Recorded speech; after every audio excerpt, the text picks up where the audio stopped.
श्रृंगेरी मठ के शंकराचार्य भारती तीर्थ जी महाराज की पीठ से जारी की गई प्रेस रिलीज आपके सामने है। इस प्रेस रिलीज में ये साफ साफ लिखा है कि रामलला की प्राण प्रतिष्ठा हर्ष की बात है। पुष्य शुक्ल द्वादशी के दिन प्राण प्रतिष्ठा हो रही है। प्राण प्रतिष्ठा पर धर्म विरोधी भ्रम फैला रहे हैं। प्राण प्रतिष्ठा से शंकराचार्य भारती तीर्थ जी महाराज नाराज नहीं है। भारती तीर्थ जी प्राण प्रतिष्ठा के विरोध में नहीं है। इस लेटर से ये साफ है कि प्राण प्रतिष्ठा से शंकराचार्य नाराज नहीं है और इसके मुहूर्त को लेकर भी कोई नाराजगी नहीं है, बल्कि कांग्रेस गुमराह कर रही है।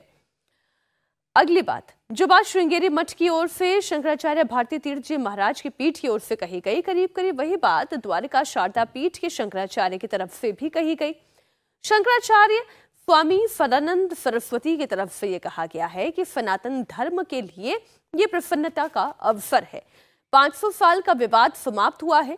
प्राण प्रतिष्ठा समारोह शास्त्र के मुताबिक हो, यानी कि द्वारका शारदा पीठ के शंकराचार्य ने भी प्राण प्रतिष्ठा का विरोध नहीं किया है।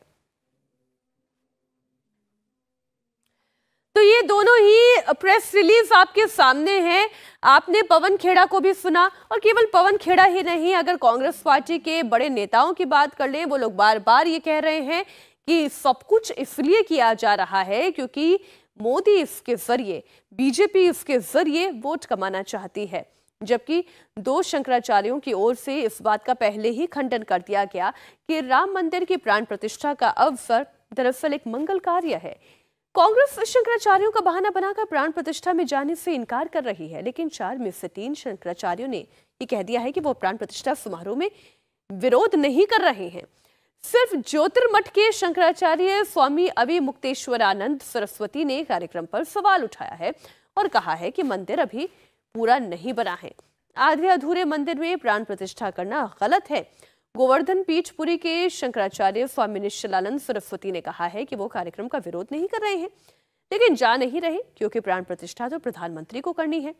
द्वारका शारदा पीठ के शंकराचार्य स्वामी सदानंद सरस्वती ने कार्यक्रम का स्वागत किया है और कहा है कि प्राण प्रतिष्ठा हर्ष का विषय है।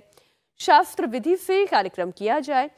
श्रृंगेरी मठ के शंकराचार्य भारती तीर्थ जी महाराज ने भी सभी लोगों से प्राण प्रतिष्ठा में शामिल होने की अपील की है। कांग्रेस के आरोपों के बीच प्राण प्रतिष्ठा समारोह के लिए इंडी गठबंधन के 2 और बड़े नेताओं को अयोध्या आने का निमंत्रण दिया गया है। ट्रस्ट की तरफ से बिहार के मुख्यमंत्री नीतीश कुमार और महाराष्ट्र के पूर्व मुख्यमंत्री शरद पवार को बुलावा आया है। इंडी गठबंधन के जिन दलों को न्योता दिया गया है, उनमें से किसी ने भी अभी तक प्राण प्रतिष्ठा समारोह में शामिल होने का ऐलान नहीं किया है। अब बड़ा सवाल यह है कि क्या नीतीश कुमार और शरद पवार का भी वही स्टैंड होगा जो कांग्रेस पार्टी का है, या ममता बनर्जी का है, या फिर वो राम मंदिर के प्राण प्रतिष्ठा समारोह में शामिल होंगे।